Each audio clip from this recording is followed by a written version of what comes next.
On this episode, we speak with economist Dr. Jessica Vechbanyongratana about labor, automation, education, and demographics in Thailand. So if you'd like some fascinating data-driven info on how Bangkok and Thailand work in the modern world, you'll dig this episode of the Bangkok podcast.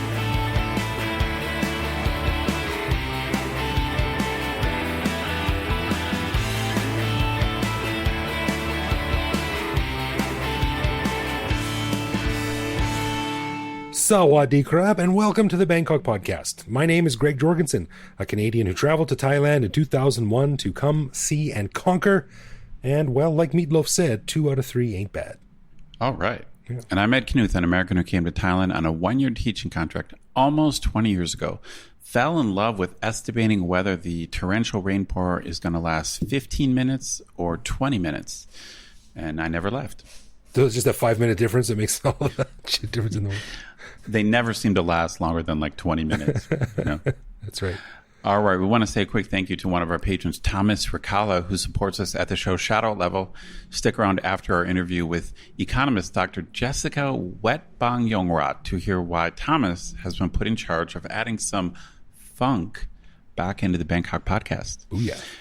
Before we start, a huge thanks to all of our patrons who support the show. Patrons get a whole bunch of cool stuff, including our regular show a day early, behind-the-scenes photos and videos of our interviews, discounts on swag, which you can find on our website, and various other things that aren't available to regular listeners. But best of all, patrons like Thomas also get an unscripted, uncensored bonus episode every week where we riff on current events and random topics. We just finished recording this week's bonus show, and we gave a quick update on Thailand's cannabis situation. Very interesting. Talked about how Greg's daily journey to pick up his son from school has turned into a near military-grade operation. And if Thailand's recent declaration to focus on high-end tourists is just recycled fluff or an actionable strategy that will bear fruit. My money's on recycled fluff. To become a patron, head to bangkokpodcast.com/support. You remember that old Wesley Snipes movie where he's like, the tagline was, always bet on black. Yes. I'm just imagining him going, always bet on recycled fluff. When it comes to Thai tourism strategy, I think that's a good idea. Yeah, no doubt. All right, well, in this episode, we are very lucky to finally air our interview with Dr. Jessica Vechbanyongratana, assistant professor in the Faculty of Economics at Chulalongkorn University. Now, check this out. Our interview was actually recorded all the way back on January 26th, and we planned to air it in February, but then Corona showed up and smashed everyone's plans into little bits. But now that Corona is, at least for the time being, on the wane, and we can start on the road back to normal, we thought it would be a good time for this episode to go out. Jessica and I had a great conversation in which we discussed Thai labor laws, minimum wage, the effect of automation on the Thai economy, and how Bangkok's demographics skew a lot of economic data.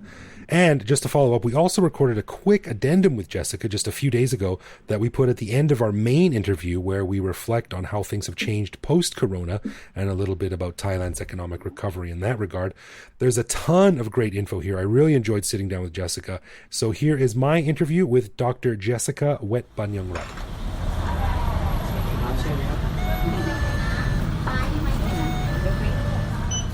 All right, well, we are sitting down here at a very lovely little cafe in a mall in central Bangkok. So if you hear some coffee grinding in the background or some smoothies being made, just ignore it. That's what's going on. But I'm sitting down here with Jessica Vechbanyongratana, and she is a professor of economics at Chulalongkorn University. Am I getting all the bona fides in there? Yes, you got it. Okay, well, welcome to the show, Jessica. Thanks for coming on. Thanks for having me. So you're an economist, and this conversation arose from Ed and I sort of stumbling our way through a previous episode on Thai economics and tourism numbers and economy and currency fluctuations. I know absolutely nothing about that. Ed is a bit more learned about those things than I am. I'm a dummy. So we thought, man, we would really like to have a real economist on to talk about these kind of things, and here we are. So thank you for agreeing to come on the show. Sure. So let me just dive right in here. The first question I have my little notes here. It says, in 2018, Thailand was named the most unequal country in the world. To the layman like me, this basically means there are really, really poor people and then really, really rich people. And that's obviously oversimplifying a very complicated issue. But what happened in 2018 for Thailand to suddenly fly to the front of the line? Can you walk us through what that means and why it happened and how that affects the common person like you or me or some chai on the street? Sure. So this, I think, was based on a Credit Suisse report. They have this global wealth outlook. And I remember several years ago, I think it was in 2016, when it became really big news that Thailand was named one of the most unequal in the world. And it was also based on the same report. And a few years back, I had kind of looked into it. It's like, well, what is it that they're really looking at? Because I've, for a project several years ago, had actually done some calculations of measures of inequality, and Thailand was actually coming out better than the United States. The United States was looking more unequal than Thailand. So really? It was like, what's going on here? What is it exactly that they're measuring? And so what they're trying to do is actually correct for the fact that when we use survey data to measure income and assets and so on, generally when the surveyor goes out, they can't just go knock on the big mansion door and then be admitted, and then the multimillionaire is going to be like, oh yes, here's all my assets. Yeah. So what ends up happening is that we undercount the very, very rich. And so we tend to do a very good job of kind of measuring people's living standards at the lower level, but really don't actually capture the super rich. And so what the Credit Suisse report does, it actually adds in information from like the Forbes list of, the wealthiest people in the world.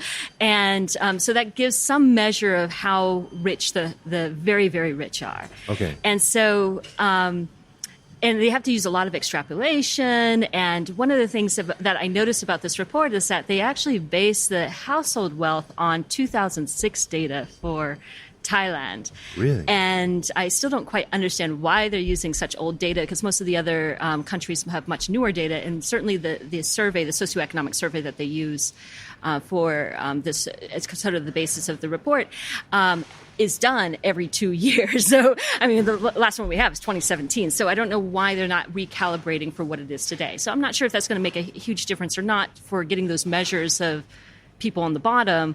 Interesting. But what I think is driving this, we're the most unequal, is what's happening at the top.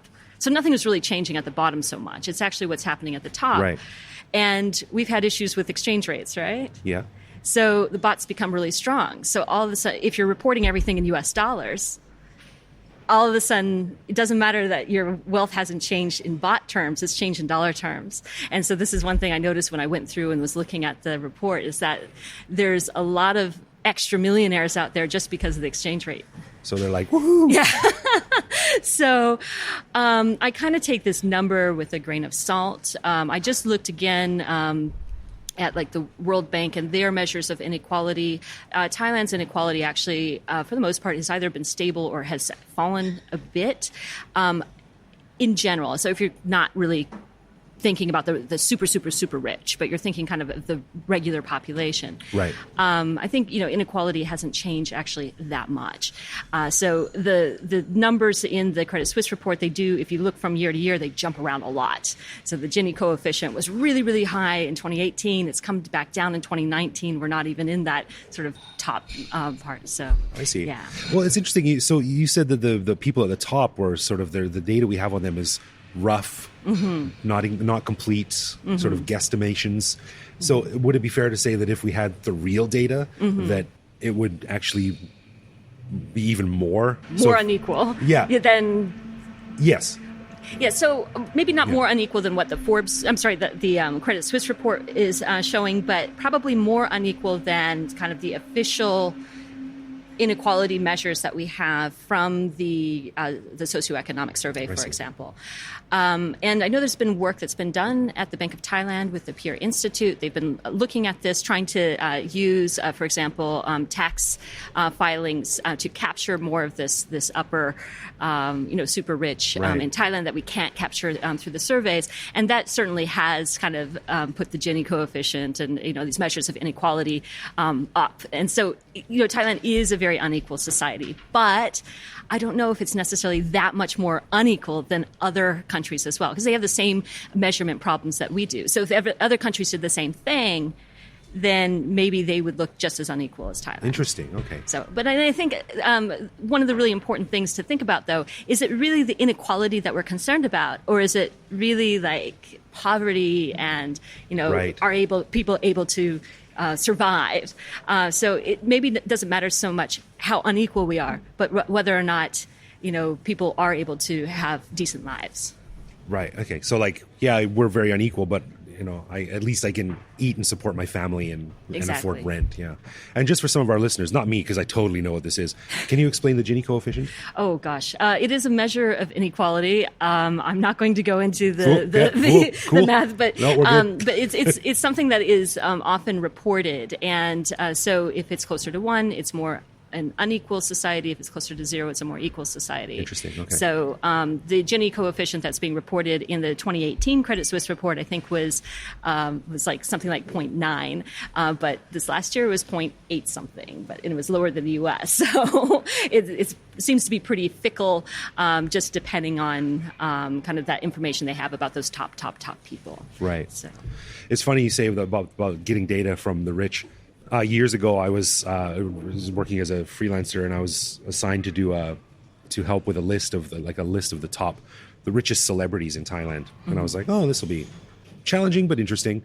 And I was so super green. I had no idea how challenging. And the story actually never happened because it was so difficult to get even a modicum of information from wealthy celebrities about what their true assets were and what their true.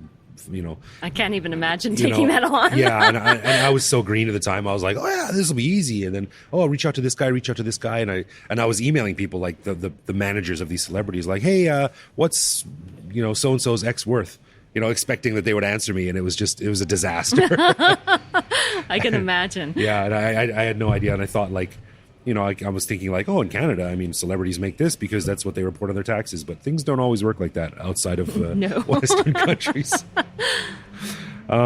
So one of the things I wanted to talk about was about the minimum wage in Thailand. Okay. And when visitors or friends ask me about the minimum wage, I always say, I guesstimate it's about, for the average Bangkokian, it's about 25 to 30,000 baht a month, maybe-ish. But they often see that as scandalous because Bangkok is such an expensive city. But is it really like 25,000? Like, do the 1,000 billionaires in Thailand spike the average when compared to the other 9,900,000 middle and low wage earners in Bangkok? Like, how does the daily wage affect the middle class in Bangkok? And okay, so when we do measures of income in Thailand in general, we use a couple of different surveys. So we use something that's called the labor force survey, and this is the survey that we use to kind of monitor wages and unemployment and so on. And so this particular survey is actually done throughout the year. It is done by the National Statistical Office, and it's done, the sampling is done in kind of like all of the ways that you would hope it would be done. Okay, so that's good. The point is that it is a representative sample of the country and gives us a pretty good idea of what's happening on average. And as you can imagine, in Bangkok, people make more here than outside of Bangkok. I mean, Yes. Bangkok is very, very expensive. So you talked about minimum wage, and so we have the minimum wage that's set by the government. And if anybody was here long enough to remember the campaign of 2011, one of the promises that Yingluck made was it 2011? I can't remember. all my coups rolled together into one. But one of the campaign promises was that they would raise the minimum wage to 300 baht per day. And in Bangkok at the time, the minimum wage, I think, was 215 baht. So it was about a 40% increase in the minimum wage. 300 baht is like about $12 American, or is that what it is these something days? like say $12, $14, something like that. So not quite that much, is it? It's $12. Hang on, let me consult my handy dandy conversion app on my phone. So 300 baht is, in American, it is $9.80. Yeah. Okay, so yeah, just around $10 a day. Okay, and so I had two thoughts when every day on my way to work, I'd see these campaign posters and think, okay, number one, it's going to have almost no impact, I think, in Bangkok. And number two, it's going to be a disaster for all the manufacturing and everything. Right. Because they generally do pay minimum wage. They do follow the laws because they have to follow labor laws and so on. And I thought this is going to be the nail in the coffin of all these manufacturing firms and so on.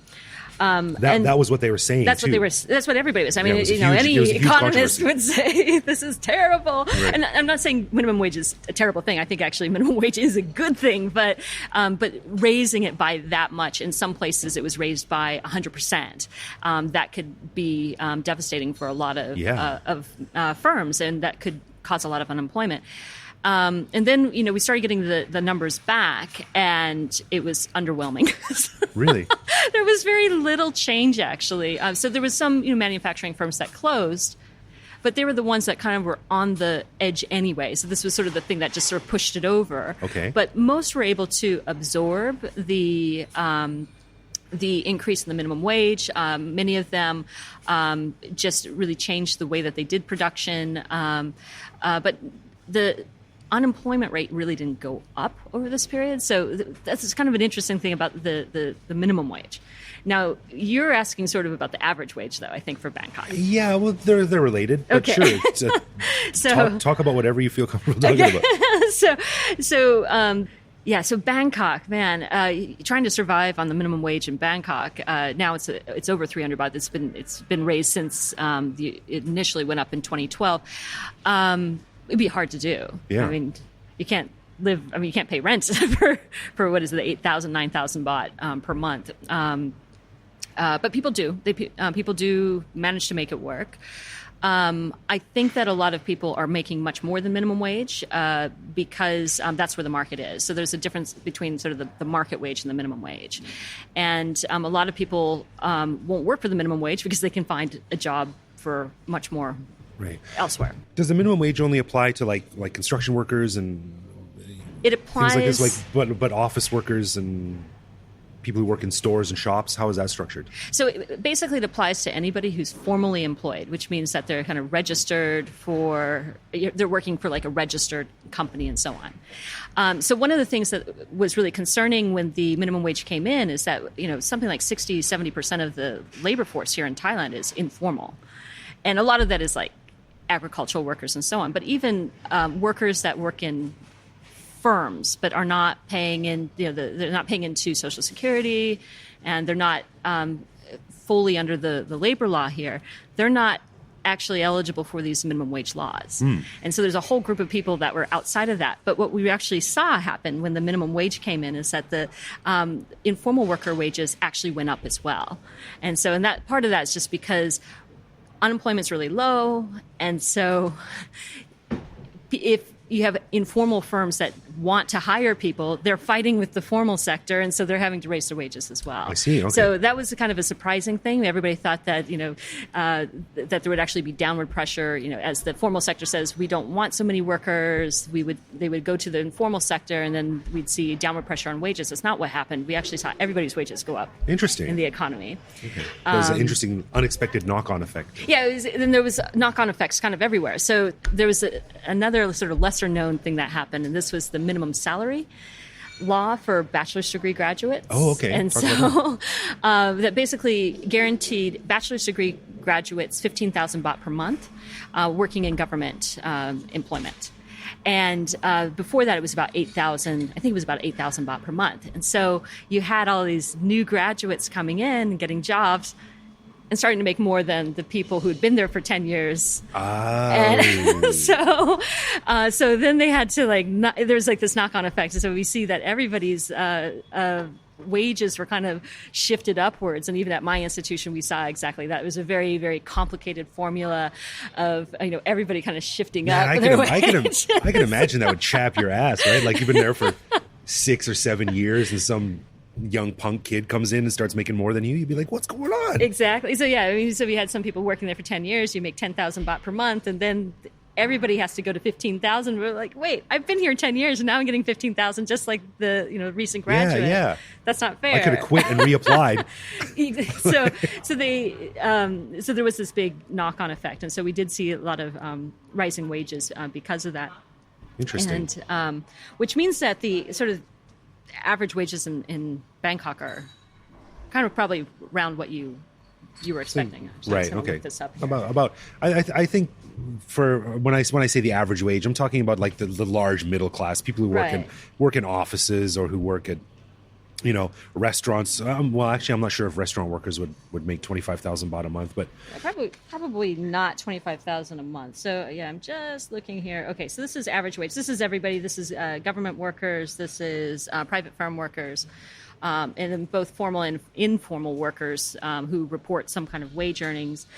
For Bangkok, about 20,600 baht per month. Okay, so is the average 20,000? Yeah, Interesting.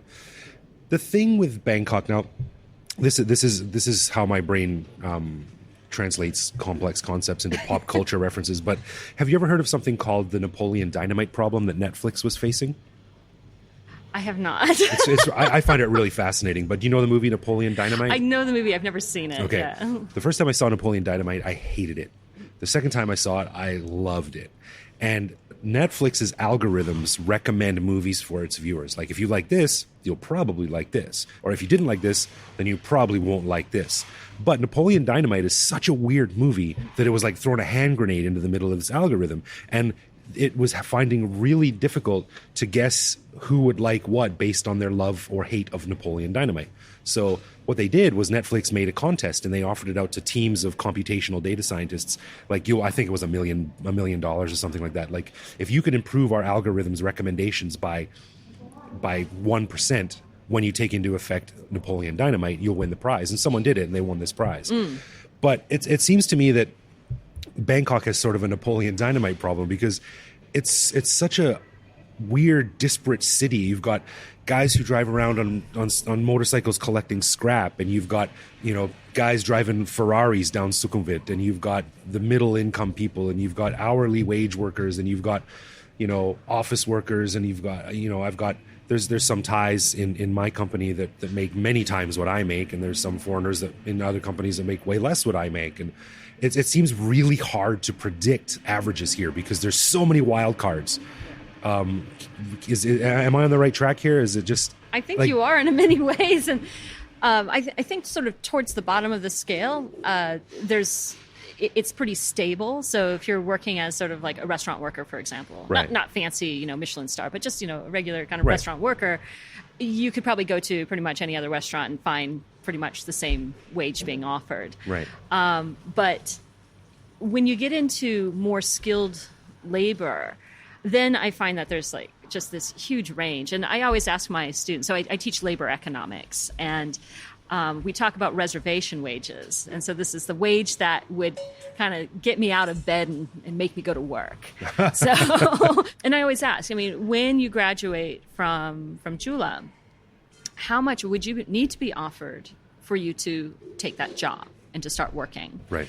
And it always shocks me how maybe not in tune with the labor market they are, being economics students. So their numbers are way higher than they... Oh, absolutely. So they, I always start with 15,000 baht, which is the sort of the minimum wage if you're going into government service. And I do have several students that do go into government service. Most of them are looking to go into private sector. And so, 15,000 baht, nobody raises their hand. 20,000 baht, nobody raises their hand. And now we're to the point that, 30,000 baht per month, I'll start to have one or two hands go up. And it's around 50,000 baht. That's when people are like, Really? That's how much it would take. And I'm just like, I hate to say it. You're in for a really rough ride after you graduate. It's all down here from here, kids. Yeah, it's like, and and then I explained to them like how much like a PhD economist actually makes, and after many, many years of experience, and you're starting to to get there, and that's always a bit shocking, I think, for the students. But the thing is that some do get that. I do have students that go out and their first job out of university is 60,000 baht per month. And I keep thinking maybe I should reevaluate my life choices. But then I have others that are really disappointed that the only thing that they can really find is about 20 to 25,000 baht per month. And a lot of them come back for the master's degree because they don't want to be making 25,000 baht for the rest of their lives, and they feel like the master's degree will kind of help them get to that next level. That's one thing I wanted to ask about too, is when you see your students enter the market and enter the workforce, what kind of challenges and difficulties are they facing? Besides the expectations, the crushing reality of day-to-day life. Right. I mean, I think I think it's like any other college student kind of going out, it doesn't matter whether it's Thailand or if it's in the US, it's just trying to find your place in the world and realizing maybe that first job isn't going to be the best match. And so we do see a lot of people will switch jobs several times in the first couple of years. That's pretty normal as you're trying to find your way. So I'm going to teach a class. Welcome to Professor Greg's class entitled Shit Rolls Downhill 101. Let's talk a little bit about automation and how that will affect Thailand's labor force. That's a big thing you always see. I mean, the big controversy right now in America which is hard to escape from if you read the news, is immigrants are taking your jobs and stuff like that. But I think the reality is that automation is there, and we haven't, I don't think, reached a tipping point yet where it's become the thing that everyone needs to worry about. But I've read in certain places that Thailand's economy is particularly vulnerable to automation because a lot of the jobs here are jobs that can be done by robots or AI or something like that. What does the future look like in terms of that? Yeah, this is it's definitely a big discussion. I was just up at the Ministry of Labor last week, and this was kind of one of the big things that we were talking about. I was just recently did some projections on labor demand in different industries, and manufacturing, of course, being one of them. And our projections showed that there's going to be less demand for workers in manufacturing, and everybody was kind of getting up in arms in this. And I'm just like, I mean, that's just it. You see that these car manufacturers that they're trying to have come. I mean, this is, good for the economy or whatever, but it's not necessarily going to be creating more employment. It's not necessarily going to be creating really good employment, because a lot of the employment that's being created is being done by robots. Yeah. And so there's been a lot of stuff in the newspaper, and especially in the last few months, because there's a lot of numbers that have been coming out that have been really kind of dire, especially for manufacturing. A lot of manufacturing closing down. But a lot also opening up, but there's no promises from a lot of these factory owners that they're going to be employing people, and they're going to, because they're like, no, our manufacturing process is primarily going to be using robots and so on. So they say we're opening a new factory, and everyone goes, yay, how many jobs will you create? And they're like, we're opening a new factory. Yeah. That's all you need to know. Right. It's like, well, maybe there's some, because, of course, there's economies that kind of develop around factories. So for the people who are there, they do still need to, eat, and they need services and so on. So there's going to be other things that are going to open up around some of these other investments. But maybe the jobs, when a factory used to come to town, it used to bring a lot of jobs with it. We may not be seeing that so much. So what do we need to do? Well, I think the economy is already kind of doing that. So, of course, the one bright spot, it seems like, in the very gloomy economic, prospectus for especially like this next year, is, all the gig economy things. So like all of your Grab driver. My wife's brother is a Grab driver. Exactly. So all of these things are popping up because of technology. And it's good in the sense that this is giving more options. I mean, it doesn't seem like there's a huge cost to entry in these types of jobs. But on the other hand, if you were working in the factory and you were on Social Security and you had all of the benefits that came with that type of employment, and you no longer have that job, or you decided to move home and find something else, and so you do Grab or something that's similar, you're not necessarily going to be getting all of those benefits. Right. You can opt into, you can do voluntary benefits that you pay for yourself, but is it kind of a different type of employment? And so, as we see, I think things being automated and people moving into more of these informal gig economy type things, we're going to see kind of this breakdown of kind of employer provided social safety nets and so on. And that's a bad thing? I think that's a bad thing. However, having said that, this is something that Thailand does really well. The fact that we have universal health care, the fact that there's universal pension, even though you can say what you want, it's like, oh, it's not enough money, it's not good enough or whatever, but everybody's covered. So if you lose your job in the formal sector, you're not going to go without health insurance. Okay. This is the $1 thing that the 30 baht thing. Yes, exactly. Okay, and that I don't know much about that. So that works basically as like universal health care. You pay 30 baht a month, and it's not even a month. It's, so you get your so if you basically have a Thai national ID and you're not covered by Social Security, health, or other types of civil service program or whatever, right. Sort of like everybody who's not covered by those things has coverage through the government. Now, of course, there's always long lines and just kind of questions about public cares, hospitals, but there's a lot of research to say that it's actually been a really good thing, that the population is healthier for it. And so this is the type of thing, like I think about back to the U.S., like if you lose your job, and especially if you can't pay the premiums to continue your health insurance after you You're screwed. Yeah, exactly. Yeah. So if you go to the hospital, you're bankrupt, whereas you don't have that necessarily here. Right.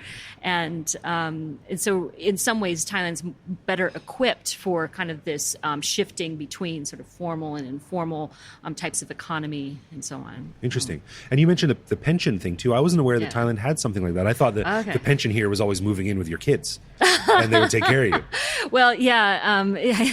If you look at how the Social Security contributions are set, which is set at a cap of 15,000, based on a maximum salary of 15,000 baht per month. I think most of us here in Bangkok, as we've just said, the average is of 20,000. Yeah, right. So you're basically making contributions based on this very, very low salary, which means that your payout when you retire is really, really low. Right. And I think part of the reason why it is so low is because there is this expectation that your pension is your kids. And of course, as family structure changes and the expectations change. I look at my kids and think, I'm not sure that they're going to be providing, me with, pension. I got to think about doing it myself. But there is a universal pension in Thailand. It's not a huge amount, but it is actually really helpful, especially to low-income Thais. So if you're over 60 years of age, you get 600 to 1,000 baht per month from the government. So it works like 60 to 69, you get 600 baht, 70 to 79, you get 700 baht, and so on. Okay. And that's just every month you get this money. So you didn't have to pay into anything to get this. Okay, I see. Yeah. Interesting. All right, well, I have a really quick question here by one of our sweet patrons, a young man named Jeremy. Would be interesting to hear what she thinks about minimum wage versus competitiveness. There's an impression by factory owners here that the government sets the wage for political purposes without considering the impact on the exporters. And unlike China, which may give other incentives like tax rebates or energy subsidies to help offset the cost of new policies, there's little support given by the government in Thailand to improve the competitiveness of Thai products. What do you think of that? Yeah, okay. So I think that certainly when there was a big, huge jump in the minimum wage, so that happened in over 2012 and 2013, that was a campaign promise, and that was kind of clearly political. But it didn't have kind of the huge impacts on, factory closures and so on. People kind of adjusted to it. But at the same time, we've seen especially the more the light manufacturing and labor-intensive manufacturing, a lot of that has moved out of Thailand. That's been really a waning industry for quite a long time, and they're moving into nearby places like Vietnam, Cambodia, and so on. Right. Okay. So we are not competitive in terms of wages, but I don't think we were that competitive even before that big increase. The cost of labor has been going up a lot over the last decade or so, or a couple decades even. So we've had some increases in the minimum wage since then. It was at 300 baht for actually quite a few years, and it's only been in the last couple of years that we've started seeing it creep up again. Now, those decisions are made by a committee that actually looks at the cost of living in each province. So this is set at the province, with the exception of when they said, okay, everybody 300 baht. Since then, it's been province by province. And right. So it is really set with the cost of living in mind. And so I guess that if you're a manufacturing firm that can't even pay the cost of living, and we've all agreed that minimum wage, even at this, quote unquote, high rate, it's hard to live on. Then, that's not where it's not where your comparative advantage is going to be. It's not going to be in low cost labor. Right. So in terms of the other incentives and so on, I think the government has. I don't know much about the incentive programs that the government offers, and like the free trade zones and the EEC project and so on. But I know that there are areas that they do offer incentives. But yeah, maybe there needs to be some thought. If you can't compete on wages, which we can't, then maybe we need to look at other places to compete. But then again, if you're offering huge tax breaks, and so they're not paying taxes into the economy, then it becomes and then also if they're not, if they're using AI and using robotics and not hiring labor, then is that actually going to be a good thing necessarily for the economy, or is that going to be more detrimental? So you're not paying taxes, you're not hiring people, So I think there has to be that balance, and maybe Thailand shouldn't be attracting really manufacturing that relies on really low wages. So interesting. Yeah. Well, as we're wrapping up here, I just have one more question. And you're a professor, and I, way back in the day, was a teacher, and I'm using little finger quotation marks of that because I'm not a teacher. I was just a white guy that spoke English. But one of the things that always, I think is an egregious violation in Thai labor law is the low wage that teachers get paid. Mm-hmm. And, the Thai teachers get paid terribly when you consider the workload they have to do. They have to be there early in the morning, and they often stay till late in the afternoon. And they do a ton of work on the weekends, and being a teacher is really, really hard. Mm-hmm. And if you don't understand that, then you need to educate yourself, because you need to see things from the other side, because it ain't an easy job. Yeah. But it would seem to me that there would be just kind of a no-brainer net positive for the country to pay teachers more. It would attract more people to the profession. It would allow teachers to invest in, themselves, into maybe more training, into their students, and it would just seem to sort of a rising tide lifts all boats kind of thing. So, I mean, I know it's not as easy as just to wave your magic wand and say, all right, teachers get a 20% raise across the board, but it would just seem that Thailand as a country would benefit greatly, exponentially, from educating the teachers more, from paying them more. Am I way off the deep end here? No, I think, it's just a really, really complicated problem. Yeah.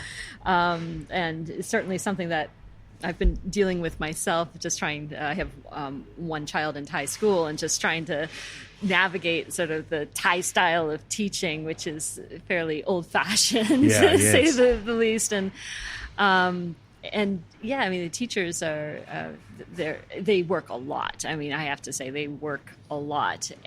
Now, interestingly, if you're kind of looking at the average, as economists like to do, teachers actually do really well in Thailand, relatively. Yeah. So, of course, you have to think Bangkok versus not Bangkok. So if you're not in Bangkok, if you're outside, not in especially the big cities and so on, teacher pay, of course, is centrally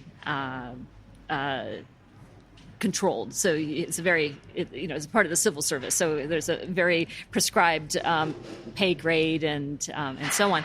And how much teachers get paid is actually usually quite a bit more than what people are getting in the surrounding community. Really? So Interesting. it is actually, if you look at the data, teachers do really, really well. And this Wow. is just another kind of interesting fact. On average in Thailand, most people don't know this, women actually make more than men do. And I think it's the only country in the world that I know of where that's Wow. the case. And the reason why, as best as we can tell, is because women are more likely to be teachers, whereas men might be more like police officers and so on. Well, teachers require bachelor's degrees and police officers don't. And so that actually raises the wage. Oh, for interesting. women. So on average, you have women actually do make more than men do in Thailand. And a lot of that is driven because there's a lot of women who are teachers across the country. Wow, okay. So just kind of an interesting tidbit. So in relative terms, actually teachers do okay. And they're also part of the civil service, which means that their jobs are really secure. And so a lot of people go into it because it's such a secure job that pays decent. And then, of course, there's opportunities for extra test prep, tutoring and so on. So we see a lot of that as well. And of course, there's always reports of, teachers not teaching in the class time, and they require students to pay for extra tutoring to do well on exams and so on, which is a problem. And that's because of the incentive problem. I see. Yeah, you can't get fired. Right? Yeah. So I think normally we would say, yes, pay better to attract better people, but then also make it so that people can be removed if they're not doing their job. Fear is a great motivator. So fear is a great motivator. And so if there's accountability, then on top of, really good wages, then you should hopefully see equality improve. And so we see this like in Korea, for example, this is kind of what they did. And, but yeah, it's a systemic issue. Yeah, I think so. Yeah. But yeah, I think in Bangkok for sure the wages are low in relative terms, but outside Bangkok they're actually pretty good, and it's a very stable job. Good to hear. So, Mostly. Well, Jessica, thanks so much for coming on the show. That was really interesting for a dummy like me who understands very little about how economics works. Bangkok and Thailand is a fascinating thing to Napoleon Dynamite your way through. But thank you so much for giving us some insight into how it works, and maybe if some big economic change happens, we'll have you on again to discuss more. Sounds good. Thank you very much. Thanks. All right, guys. Well, as we mentioned at the front of the show, that interview with Jessica was done in January, which, oh my God, it seems 10 years ago. But Jessica has very kindly agreed to come back and give us a quick update here. So I have Jessica on the line right now. Let me just click over to the other line. There we go. Jessica, thank you so much for meeting me again and coming back onto the show to give us a quick update. Oh, thanks for having me back. Yeah, I really enjoyed having you on. That was a fascinating chat we had. And I just wanted to get a quick sort of, bird's eye view of how things look now that Corona has sort of upended everything. So I wanted to talk first about the young grads, because we mentioned the young university graduates in our show and how they were going out into the, the real world. How are things looking now for them? Wow. I think in general, everything has looked pretty bad. And I think 4 months ago, we could never have, I think you had said that was January 26th when we spoke last. And that was sort of right when we were starting to hear, reports out of China that there was something going on. And I had no idea at that point that we're going to be facing really the most major, most severe economic crisis that we'll probably ever see in our lifetimes. And hopefully, hopefully, yeah, geez. And the thing about economic downturns, recessions and so on, they tend to hit the young workers a lot harder than they do the older workers, because older workers are generally more established in their jobs. They have work experience. And so even if they lose their jobs, they may be some of the first to be picked up. So if you're mid-career, you may be picked up much more quickly than, of course, if you're just a new graduate without any work experience. And I can say from experience, I managed to graduate and go into the labor force right before 9/11 hit. And I remember the months and months of trying to find anything, and ended up with this job that I think required a high school degree in the end, which ended up being a great job, by the way. But that is something that has always sort of, that I always think about that, and think about my job choices, and thinking about how do I choose a job that's maybe a bit more safe, even if it doesn't, pay so much, because I was really scarred by that experience.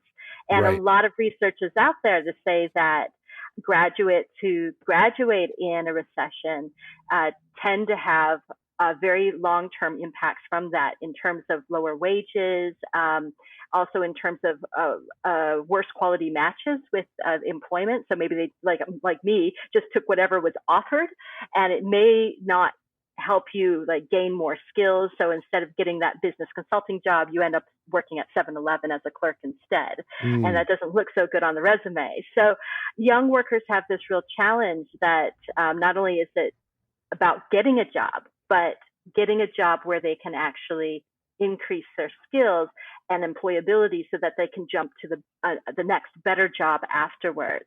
And Wow. so I am feeling really bad for my graduates this year and the ones coming up this next year. So we'll see how this all plays out. Ooh, man, that must be rough. Yeah. Well, I wish everyone the best of luck. And we talked about inequality in Thailand, and about how that changed the way they changed the inequality rating in Thailand, sort of jumped to the front of the pack there, which is not good. So we're seeing just sort of everyone stopping spending, and everyone is just sort of hunkering down and waiting for this to pass. How is Corona going to affect the inequality in Thailand? It's already pretty bad. Yeah, this is something I worry about quite a bit, because as we've seen that a lot of the people that were really affected, especially by those early lockdowns, are the people that couldn't necessarily, smooth their consumption. So they didn't have great savings because they're in lower wage jobs. Whereas, those people who can work from home, these are more the white collar jobs and so on. And so the people who were able to keep their jobs were already the ones that were definitely being paid more. Those who lost their jobs, or at least temporarily or even permanently, are probably lower income. And so there's a widening in inequality just from who was directly affected by these COVID lockdowns, and potentially longer term job losses as well. But then there's also these concerns that I have about, which businesses survive. Smaller businesses often don't have enough resources just to smooth, just to pay their people out of their own savings for 2, 3, 4, 5, even 6 months.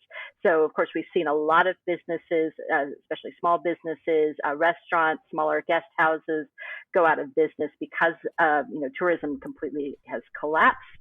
But which hotels are the ones that are going to stay? Well, it's going to be the big ones, right? So they may subsume some of these smaller establishments, and I think we see that also with other retail shops and so on. Those that are part of larger chains may do better than those that are standalone mom and pop shops.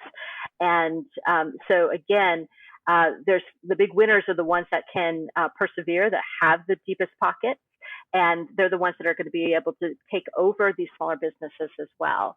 So yeah, I see widening inequality over this time period. And again, it's just sort of like over the next few months or next year or two, we're going to have to see how all of this plays out. Yikes. So a lot of consolidation going on. Yes. And finally, I saw this article. This is about a week old now, but it was in ThaiEnquirer.com, and the headline was "Economic Body Says that Thailand's economy has already bottomed out." The Joint Standing Committee on Commerce, Industry and Banking said this week that the Thai economy has reached its bottom in the second quarter and is on its way to recovery. What do you think about that, and how do economists see the next year or two in Thailand? Okay. Yeah. So, has it actually already bottomed out? Well, I kind of hope so, because we had literally shut down large sectors of the economy. So the fact that we're opening up, there's kind of like, you can only go up from there. So hopefully we don't need to go back into lockdown. So I think a lot of what happens over the next year or two is going to depend on the COVID situation here in Thailand, which at the moment looks quite good. But it's then also abroad, because we do depend on demand for our manufactured goods here. So if economies abroad are still struggling a lot because of their own COVID lockdowns or just negative impacts of the crisis, it's going to take us longer to recover, even if we're okay internally, health wise. So I think it's going to be kind of a long slog for probably the next couple of years. I'm not a macro modeler, but I just don't see how we're going to be able to, bounce back right away, especially since we can't open the tourism industry fully, probably until sometime in 2021, and hopefully then. And with decreased demand for manufactured goods abroad, it's gonna take a while for us to bounce back. Right. Well, here's hoping that any second wave, if it comes, is small and manageable, and people. Let's hope. Yeah. Well, Jessica, thanks so much for checking in again. It was good to get you on the line and give us an update. This is a crazy situation, right? Like, no one knows what's going to happen. It's kind of insane. It is. Yes, and economists say we don't like uncertainty, and there's a lot of uncertainty right now. So. That's right. That's right. You get a shirt made or something that says, "I'm an economist. Buy me a coffee. Have pity," or something like that. So about people can be like, "Don't worry, it's going to be okay." Well, thank you so much again, and we would love to have you back on the show, maybe in a few months when we get a better idea of what's coming up, and we can see how things look then. Sounds good. Thanks for having me, and I look forward to talking to you again. Thanks very much.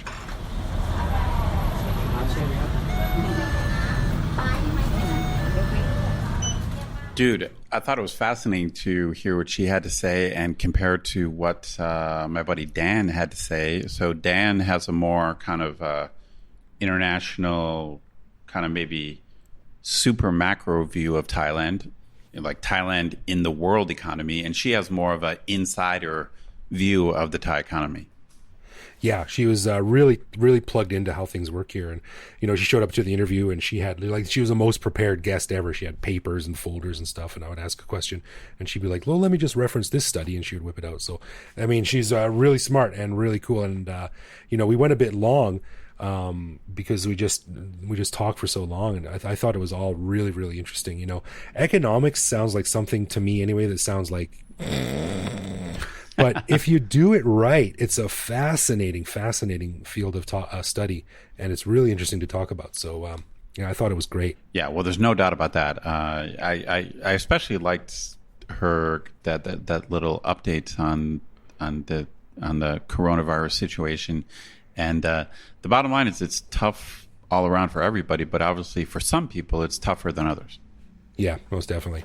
So, it was a great conversation. Actually, we did have to cut some stuff out because we talked for quite a while, but we did end up packaging some of that extra stuff in a bonus segment that we will be sending out to patrons the day after this episode airs. So patrons, you can look forward to that. And many thanks to Jessica for coming on the show back in January and also doing the addendum, which we did online just tonight. So, thanks very much. And we hope to have her back again in the future. For sure. Thank you, Jessica. Yeah. All right, let's get into some love, loathe, or live with, where one of us picks a particular aspect of life in Bangkok, which we then discuss and decide if it's something we love about living here, loathe about living here, or have come to accept as something that we just have to learn to live with no matter how we feel about it. This week, it is my turn. All right, Dad, this is a pretty straightforward one. All right. I think almost everyone listening has had some experience with this and can will immediately know what I'm talking about. What do you think of the little Buddha shelf in your house? Now, I'm not talking about being Buddhist or worshiping Buddha or praying to Buddha. That's totally separate. I mean the actual physical shelf that takes up space in your house in whatever location it's in. I think this is a great question. Listeners, what he's talking about is most Thai homes have a shelf that's, a shelf that's raised up, so not like a low shelf, Like they have a fairly high shelf that usually has a Buddha statue on it.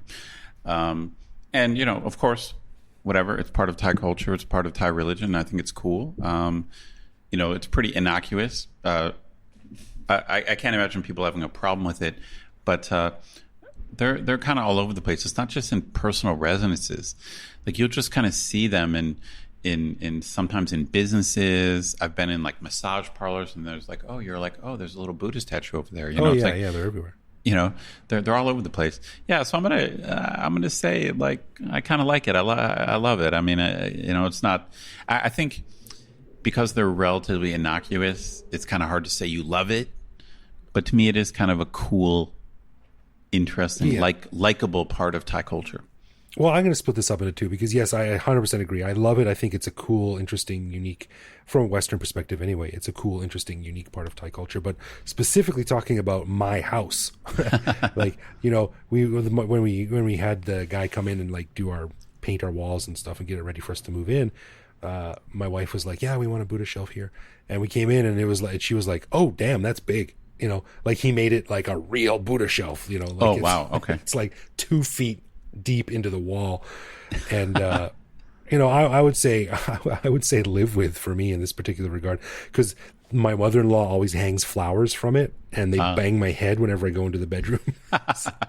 So like if I turn off the lights late at night and I'm walking to the bedroom and boink, I feel like it's a bug or something. So I mean, I think it's sort of like when you're talking about how much space you want it to take up in your house, I think it's a little bit like ice cream. Everything in moderation. I think if you go a bit overboard, then it can makes sense. Intrusive. I mean, at least the good thing about the typical Buddha shelf is part of the ritual of it is that they're placed pretty high. They're placed above people's heads. You know, to indicate respect. So they're usually out of the way. But yeah, if they're too big or if there's stuff dangling from them, they could be annoying. Yeah. So I'm going to go a solid live with in my house and love outside of my house. All right. Okay, so as we mentioned at the beginning of the show, we'd like to say thank you to Thomas for lending us his support at the show shout-out level. Greg, what did you find out about Thomas? Well, Edward, as it turns out, Thomas and his family are recent transplants to Bangkok. He works in IT, and he only got here like, eight or so months ago. And he said the Bangkok podcast has been very helpful for him getting his bearings here, which is always very nice to hear. And he was really looking forward to getting out and traveling around the country and exploring sort of the towns and cities outside of Bangkok. But, of course, he got coroned like the rest of us. But check this out. Because he's been spending so much time at home, Thomas has been passing the lockdown time by, as he puts it, reviving his second career as a house music DJ. So, Ed, I'm going to play a little bit of Thomas's stuff here. What do you think?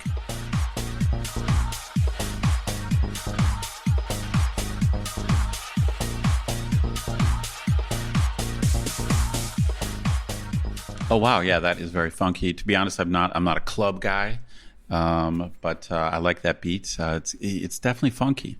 It is. Yeah, I like it. So I think maybe we can get Thomas to help us funkify the show a bit and maybe even help me become a bit cooler by, getting in touch with my inner funk. Maybe that's the wrong word to use for house music. But anyway, if you are interested in boosting your funk level, listener, check out the show notes for a link to Thomas's Twitch account where he sometimes streams his sets. And you know what? We're going to end the show with one of Thomas's tracks so you can hear more if you stick around after the closing music of the show. Usually we put a little funny bit of audio after the music is finished. But this week we're going to play a track that Thomas sent me. I think it's really cool. Turn up the volume and finish out the show by doing that. So I also thought it would be interesting as Thomas gets ready to explore Thailand, if we could each give him one place to visit. What would you say? Wow, he's been here 8 months. Yeah, 8 months, and he needs to go out and explore. Where would you say the one place he needs to go? Now, you mean in Bangkok or in Thailand? In Thailand. Interesting. I wish I knew a little bit. I mean, you know more about him than I do. I wish I knew where he had been. But the bottom line is, if he has not been to a Ayutthaya yet, he's got to go there. So for new Bangkokians, when they were looking for something to do, if they haven't been to Ayutthaya, they got to check that out for sure. I mean, he may have hit it. He may have hit it already if he's been here 7 or 8 months. But Ayutthaya is, it's like a very mini version of Angkor Wat, and it's definitely worth checking out. Yeah. My one place I would say, if you got your family in tow, go up to Chiang Mai, rent a car, and drive up into Mae Hong Son province, into Pai in that area. Gorgeous scenery right along the border with Burma and Myanmar. You will not be disappointed, Thomas. Sure.